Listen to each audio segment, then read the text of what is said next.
Sino kalamansi? Pero kasi sa dami niyan.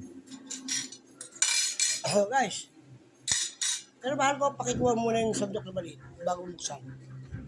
Tayo makakaintindihan yan. No? Medyo masarap to, di ba guys? Ako pag nasabi ako talagang ano naman. Ang sahog nito, kare-kare. Hindi na nakakita niyan. Ha? Lechon. Belly. Ayan ha. Kare-kare talaga alam ng sahog niya. Yan yung sa ano namin ha. Parang yung ano siya. Yan ang bagong labas niya na Hotote Kunsay Chasoy. Yan ang tawag niya. Ito naman, Bonchansing Canton. Okay, yan. Meron siyang ano, meron siyang flour. Meron siyang flour. So, napakasarap yan. At ang ano niya rito, pipino, guys. Gusto ng aking asawa yan. So guys, upahan natin kumain. Para mapadala natin kaya yan. Kay YouTube.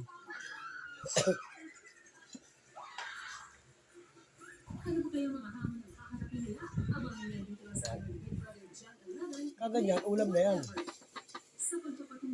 Parang ano hirap patag yung ano to. Meron bang ganyan? Ganito? Ano di maganda ano? Oh. Sige lang, hayaan mo lang, mahal ko. Sige mo lang dyan.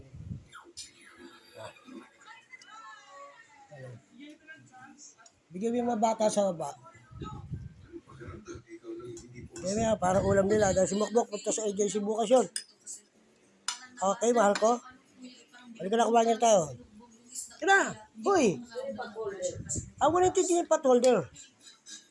I need ang kalamansi namin pag kami nagbibili. Ayan, ganyan, no? Tsaka kami magpipisa. O, yan. Huwag kayong mag-ano na isalin nyo agad kasi pisain nyo na lahat. Kasi mapapanik, masisira, mabubulok. O, yan ngayon. Kung ganyan ang ano mo, di ba? Totoo lang yung sinasabi ko. Bagay lang sa inyo. Kung ayaw nyo, bahala kayo sa buhay nyo. Joke. Yun, mamaya. Ayun na, magkamagulo ha. Sit down! Hey, wait! Dahil, ka-English yun. Dahil, kamahal ko. Aha. Okay.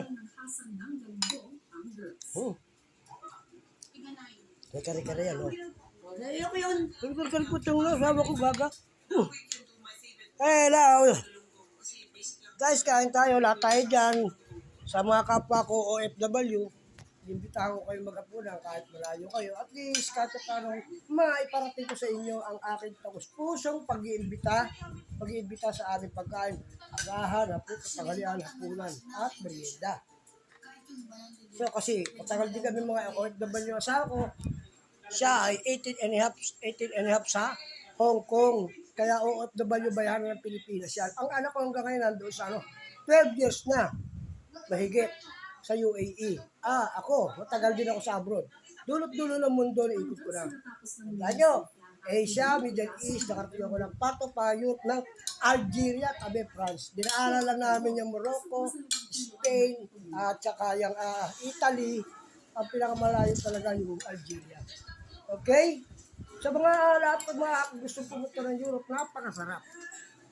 Kasi mahirap bumiyahe. Okay? Kahit po tayo lahat.